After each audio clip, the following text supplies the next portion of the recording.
Uma alegria para ele estar me dando essa oportunidade, né? E ouvindo. Para mim também é uma alegria, né? Ser o nosso pastor ali. Eu só posso dizer que, como nosso pastor dele fala, o reino está expandindo. Amém. Vocês vão ser muitos abençoados.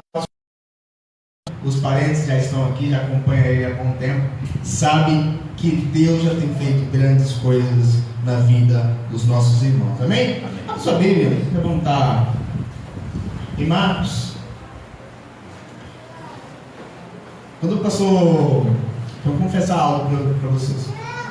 Quando o pastor Wagner me ligou, ele, pastor Roberto, você pode tá trazendo uma palavra? Eu, como às vezes por telefone não entendo muitas coisas, às vezes eu sou muito apressado, eu rapidamente, entendendo que seria um culto de posse, eu falei, ok, então vai ter vários pastores lá, vários amigos lá, então assim, cada um vai trazer um pouquinho de palavra. Eu falei, ok, pastor, pode contar comigo. Só que depois que ele desligou, eu comecei a refletir sobre aquilo que ele me falou. Nossa, ele me convidou para estar ministrando no culto de posse, mas eu digo, glória a Deus, estamos aqui, Espírito Santo, para fazer aquilo que lhe apraz. Amém? Eu creio que Deus marcou esse encontro, como o pastor falou aqui, irmãos de várias denominações estão aqui. Então, assim, eu quero refletir, meditar com vocês algumas coisas que Deus tem me levado, e eu creio que essa noite Ele irá nos iluminar na sua palavra. Amém? Amém. Já apresentei a minha esposa que está aqui, minha sogra também está aqui com os sobrinhos gritando aqui, titio, estamos grávidos de 2 meses, então estamos nessa caminhada, nessa fase, agora muito felizes com o que Deus tem feito.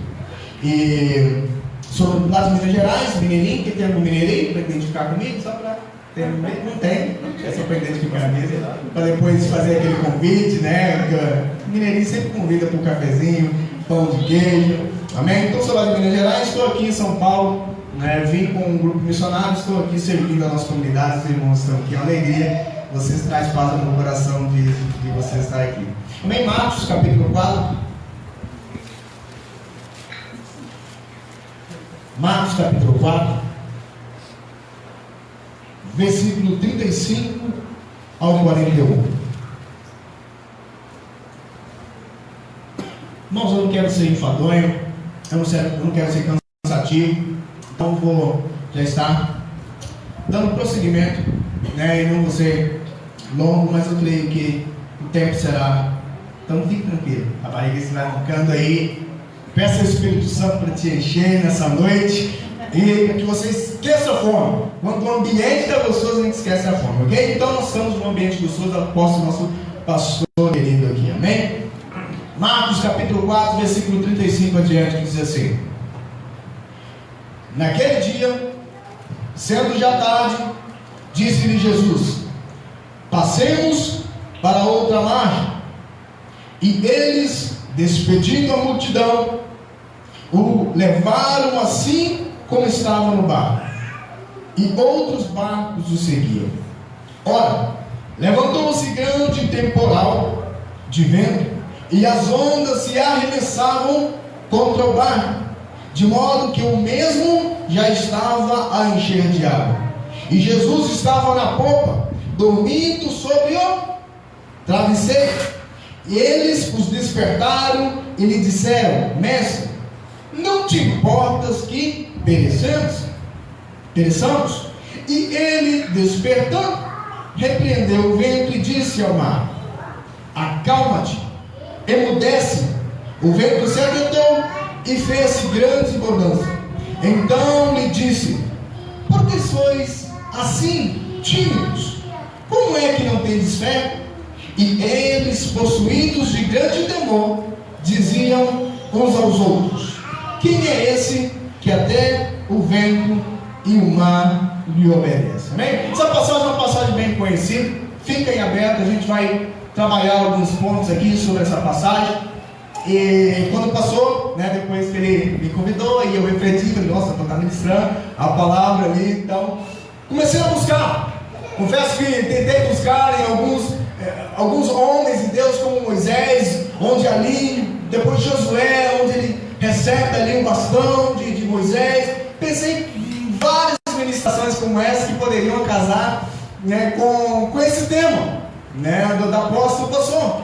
Mas ultimamente Deus tem me levado a essa passagem, e não só essa, mas tantas outras passagens sobre entender quem é Deus, saber que Ele é soberano e que Ele tem poder sobre todas as coisas.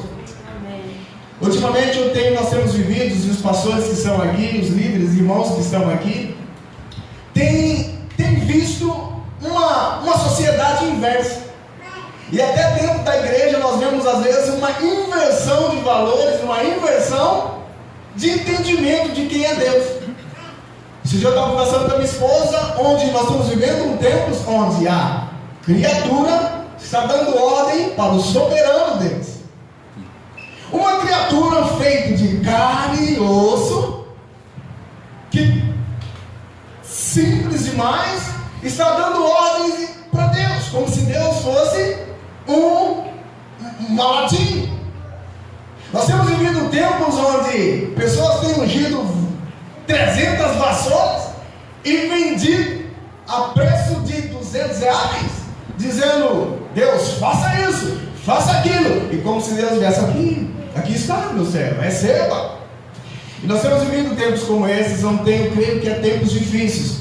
E aqui, nessa passagem da tempestade, aqui onde Jesus acalma a tempestade, nós vemos o Todo-Poderoso Jesus, que não age de acordo com grito.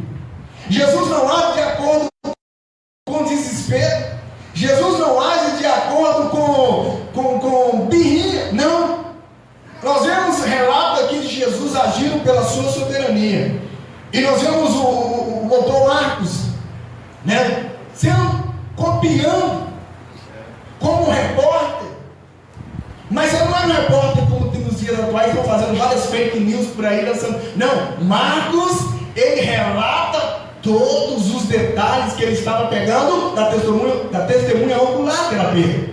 Então, ao prosseguir dessa mensagem, ao prosseguir desses versículos, nós vamos ver algumas características muito simples, mas poderosas, que comprovam que o que nós estamos lendo é verdade. Ok? Então Marcos, ele é um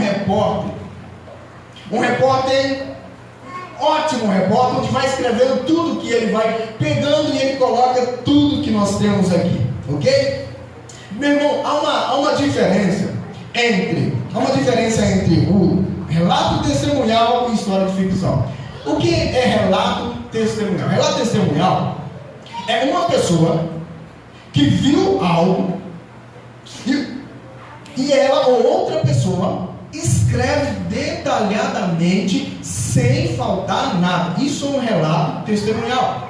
Agora, uma história de ficção, quem acompanha aqui já leu inúmeros livros de ficções, a história continua. Eles não param para detalhar se tinha um pelo no chão. Não param. Eles continuam.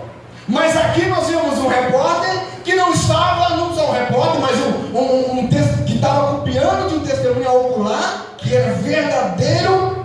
Olha só os detalhes ricos dessa história. A palavra de Deus nos diz que naqueles dias, sendo já tarde, disse-lhe Jesus: passemos para outra margem. E eles, despedindo a multidão, os levaram assim como estava no barco. E outros barcos, olha só os detalhes que vai seguindo. Ora, levantou-se grande temporal de vento, e as ondas se arremessavam contra o barco, de modo que o mesmo já estava a encher-se de água.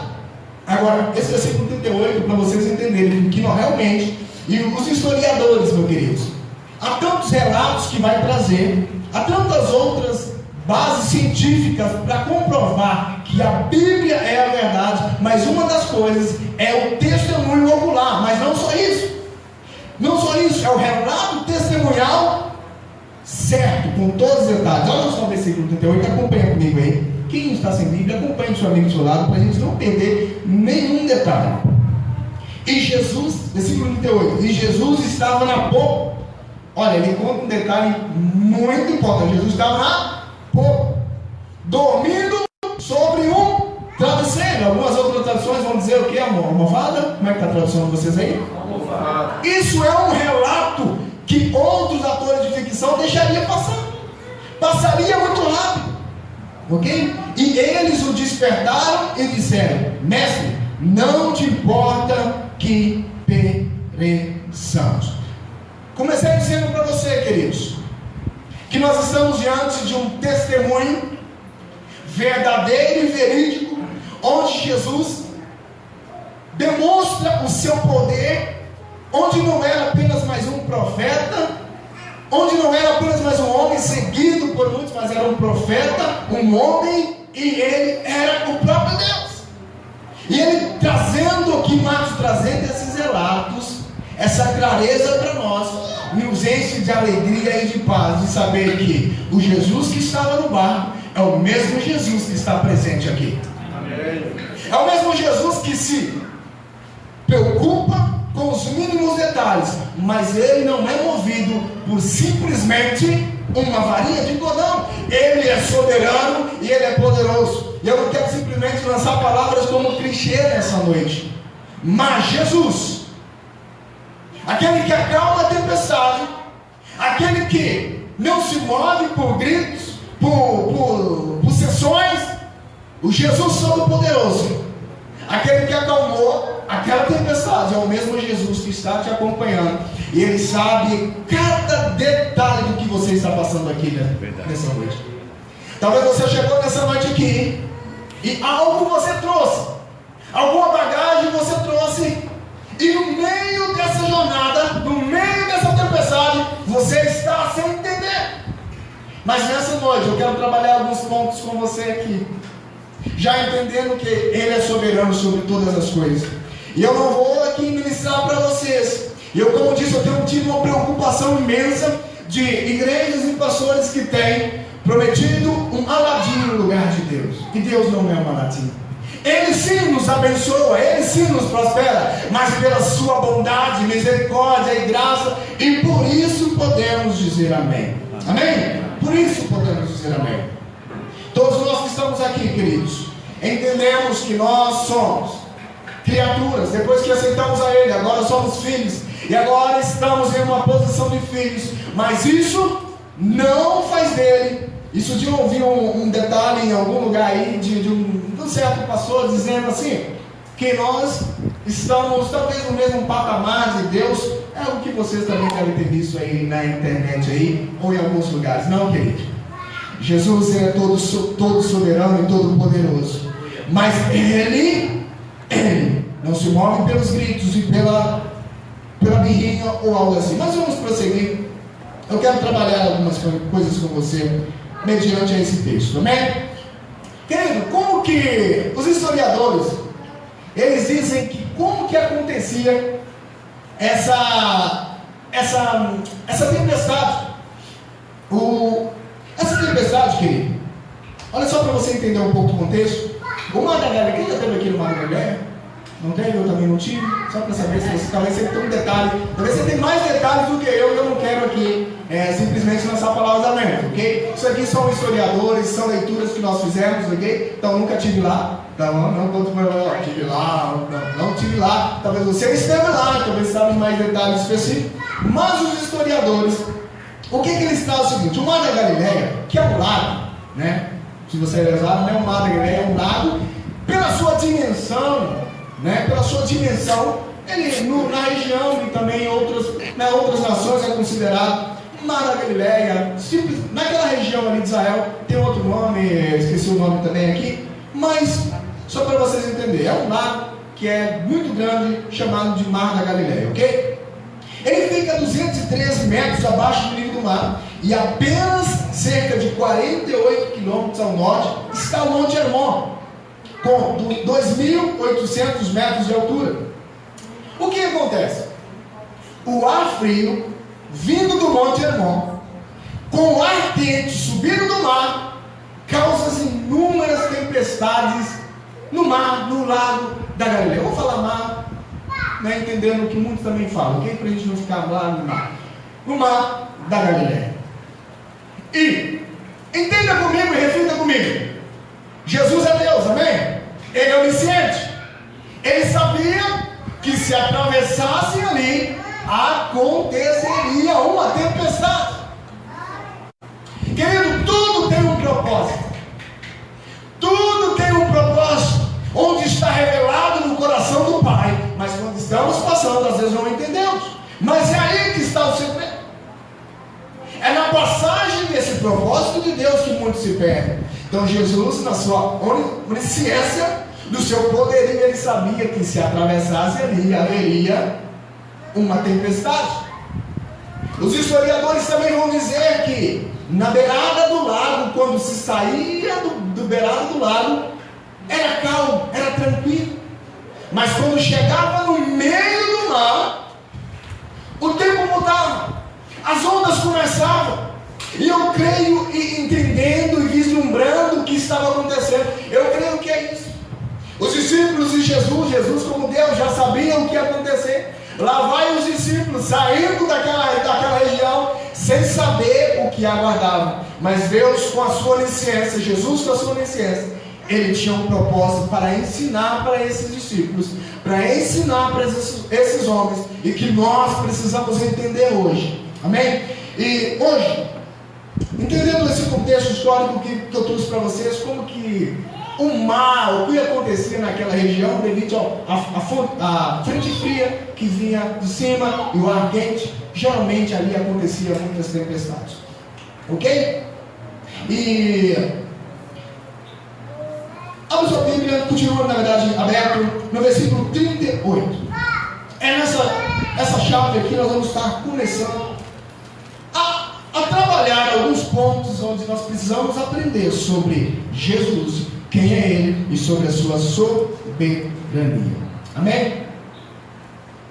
Versículo 38 diz assim: e Jesus estava na polpa dormindo sobre o travesseiro. Eles o despertaram e lhe disseram: mestre, não te importa que pereçamos. Aqui está, e começa, eu quero trabalhar esse ponto com vocês. Não te importa que pereçamos. Eu me pergunto, quem é os discípulos para falar glória a Deus? Meu sobrinho Deus diz glória. Quem é os discípulos para acordar o soberano, o todo-poderoso e dizer: não te importas que nós pereçamos? Não te importa que nós morramos? Nós morremos? Morramos ou morremos? Eu não quero essa palavra aí para ele. Quem vai que eu falo para ele? Ok? Não te importas. Meus queridos, há uma doutrina triunfalista aonde o amor não pode se relacionar com tribulações. Vocês vão estar agora com a posse de um novo pastor, e graças a Deus ele tem acompanhado ele também tem trabalhado nisso. Mas muitos que estão passando por tribulações, lutas, doenças, situações adversas, eles não conseguem, essa doutrina triunfalista não consegue relacionar o amor de Deus, ou eles, se Deus ama, eu não posso sofrer. Se Deus ama, o meu filho não pode sofrer. Se Deus ama, eu tenho que andar com sapatinho de algodão na terra.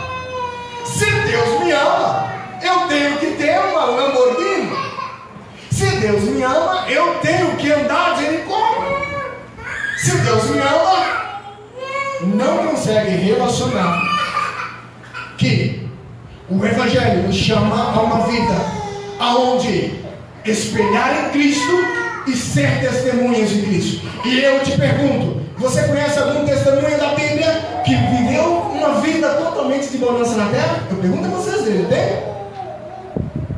Mas esse evangelho triunfalista não tem conseguido viver e entender. E quando eles olham com essa passagem, e quando eles olham para essa passagem, eles trazem um ângulo totalmente diferente.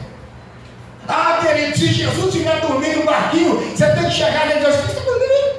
Acorda, vai.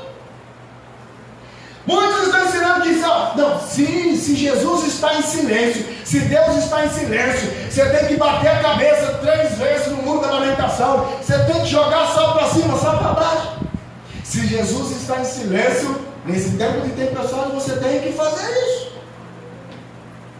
Meu querido, você pensa que Jesus estava ali, eu não quero entrar no mérito da discussão, se ele estava realmente dormindo, ou se ele estava apenas tentando assim, eu já sei o que vai acontecer. Deixa eu só acompanhar esses discípulos aí, que vamos ver, vamos acompanhar. Eu não quero entrar no mérito se ele estava ou não, se ele estava se preparando para ver o que aconteceu, eu não quero entrar nesse mérito. Mas você pensa que ele, o todo soberano, ia fazer isso simplesmente por algo banal? Não, ele estava querendo trazer algo para esses discípulos queridos, que os discípulos precisavam entender, que não era eles que moviam a Deus, mas sim, é o Deus todo soberano, que nos move e nos leva para o teu desígnio e o teu propósito. Amém? Amém. Queridos, talvez você está aqui nessa noite e você está dizendo aqui, Jesus, está na hora de acordar. Jesus, está na hora de acordar. E eu não quero trazer talvez ao seu coração nenhum desânimo, mas isso não é. Na verdade, eu quero trazer um alinhamento para que você sim desfrute daquilo que Ele tem para a sua vida. E talvez você está aqui, Jesus, já se passam 10 anos, já se passam 20 anos, já se passam 5 anos que essa doença está aqui, já se passam anos e anos, onde meu pai está no mundo do álcool, onde minha mãe está no mundo do álcool. Jesus, está na hora de acordar. Como seres humanos temos isso, em alguma parte é até comum. Temos a tendência onde queremos apressar e acordar. Mas precisamos entender, querido, que o todo soberano quer que aprendamos algumas lições. Versículo 37. Versículo 37 diz assim: ora, levantou-se grande temporal, e as ondas se arremessavam contra o barco, de modo que o mesmo já estava a encher-se de águas. Querido, a primeira coisa que o soberano quer nos ensinar é: entenda a sua limitação, saiba quem você é. Há situações na nossa vida que nós não causamos, há tempestades que vêm sobre nossas vidas. Os discípulos simplesmente receberam uma ordem: vamos para o outro lado. Eles não esperavam uma tempestade, mas eu quero que você entenda, eles eram limitados. Pedro, imagine Pedro e os discípulos olhando e vendo o tempo se fechar. Pedro dizendo: não, pode deixar. Principalmente Pedro, que era mais falante, né? Não, eu sou pescador experiente. Cada um aqui tem uma área de experiência, principalmente aquele que tem tanta segurança. E cuidado com essa segurança, querido. Talvez a segurança pode ser um ídolo.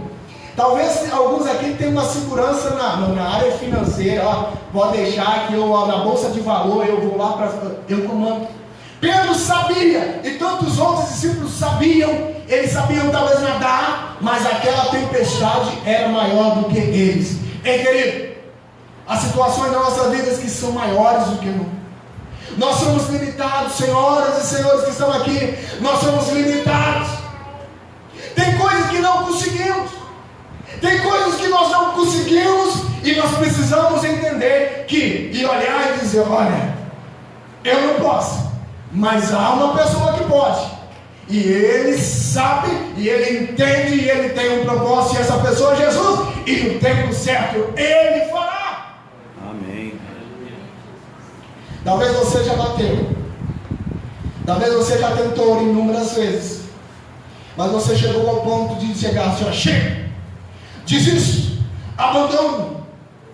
Precisamos entender que somos limitados, mas Ele é o autor da vida. Ele é aquele que, quando se levanta, Ele diz: vento, pare, mar, acalma.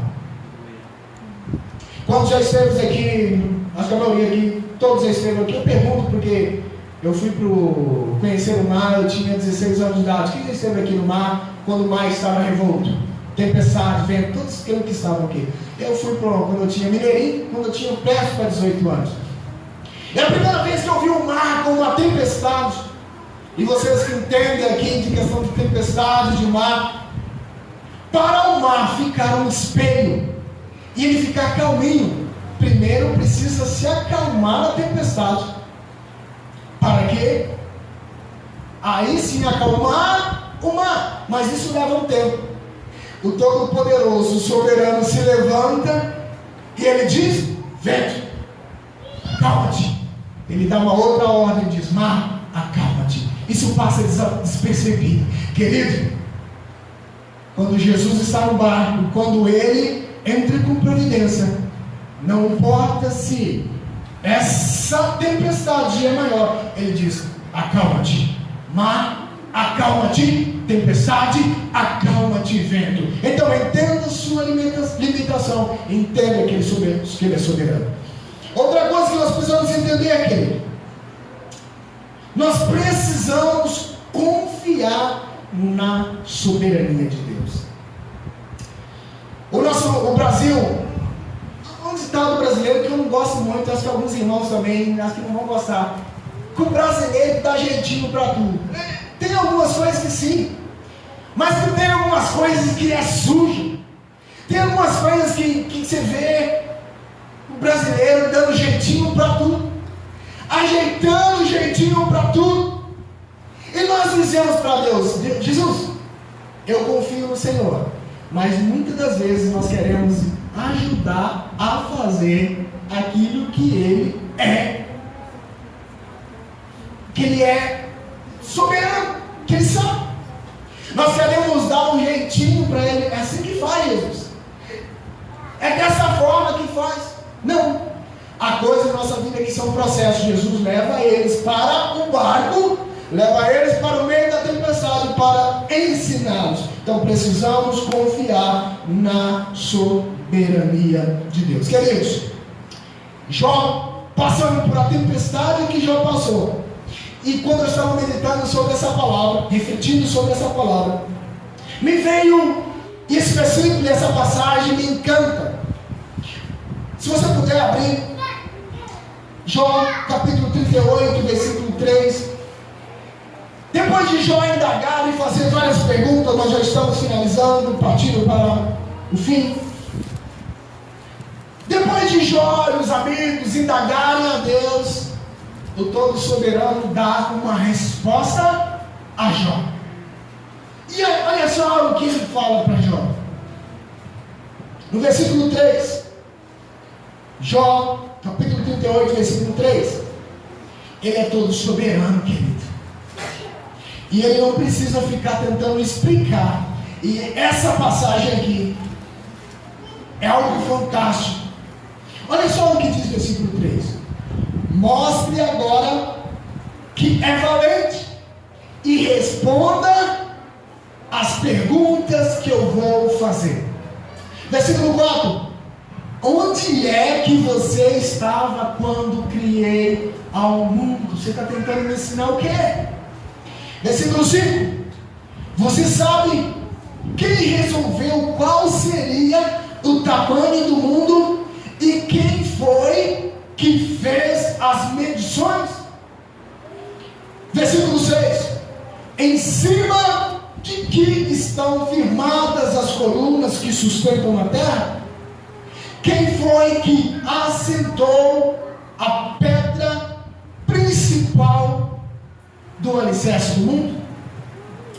Jó passa por tudo e ele chega quase no final desse livro e Deus indaga, pergunta: agora é minha vez. Aonde estava você quando eu estava formando tudo isso? É como se ele dissesse para mim e para você: aonde vocês estavam quando eu criei você, quando eu criei a sua família, quando eu abri essa porta? E agora você está querendo me ensinar como fazer e não está confiando em mim.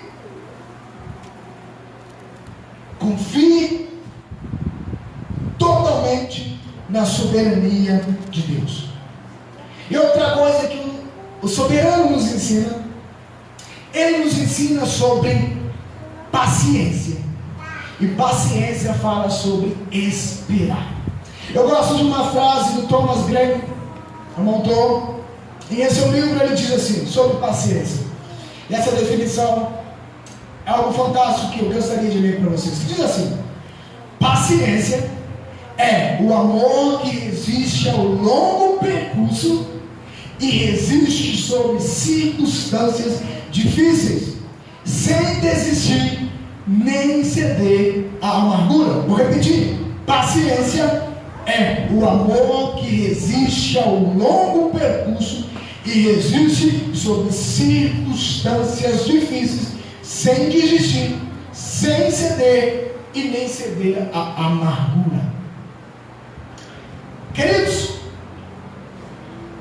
em tempos como esse, muitos não têm firmado o seu pé na rocha e têm abandonado o autor, a nossa pedra fundamental, que é Jesus, a nossa rocha, e eles têm parado no meio do caminho, porque tem faltado paciência, persistência no tempo de jornada.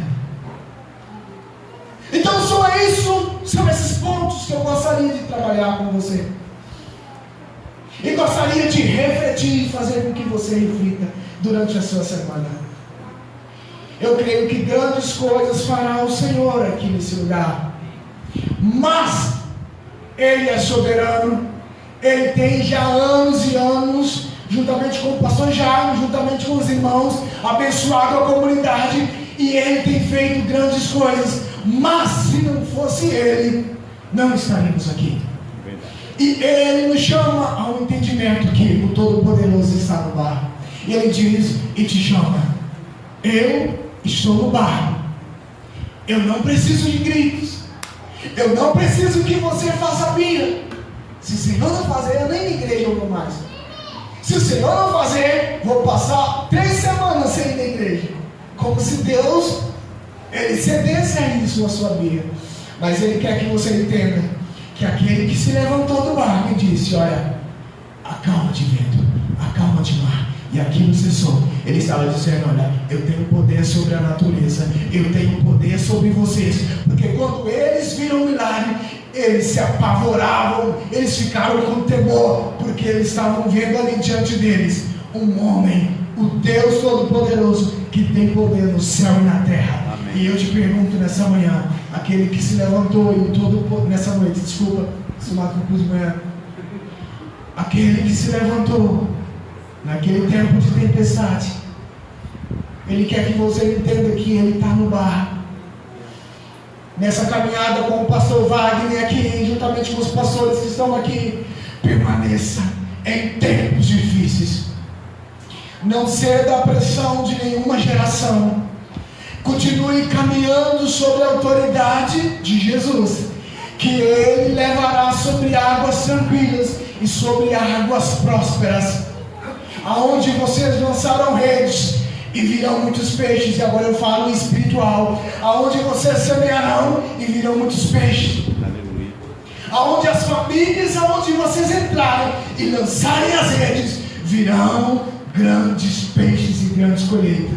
Mas entenda, o Todo-Poderoso, Ele não se dobra, e Ele continua em seu trono, e Ele é um Deus transcendente. Ele é o dono do céu, dono da terra, Ele é o dono da sua vida. Amém? Essa é a palavra que eu gostaria de refletir com vocês.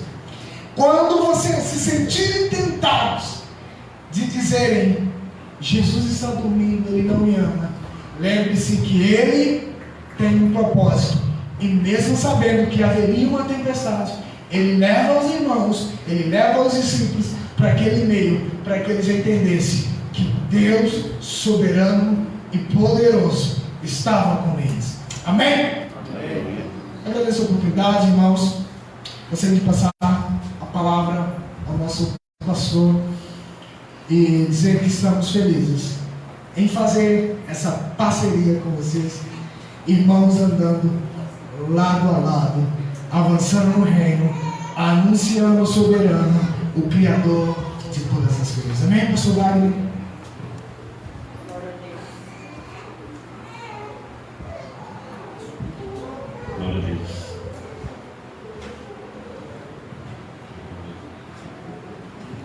Glória a Deus.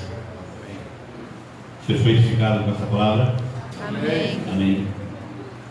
Há muitas tempestades que se levantam na nossa caminhada pessoal, familiar, caminhada da igreja, muitas vezes. Mas não se esqueça disso. Jesus, Ele está no comando. Ele está no controle de todas as coisas. E aquilo que vai parecer impossível para mim e para você, Ele diz: simplesmente creia e verás a glória de Deus. Amém? Nós vamos encerrar. Eu quero... não, tem um vídeo, né? É verdade, tem um vídeo aí que minha esposa preparou. Então vamos vê-lo.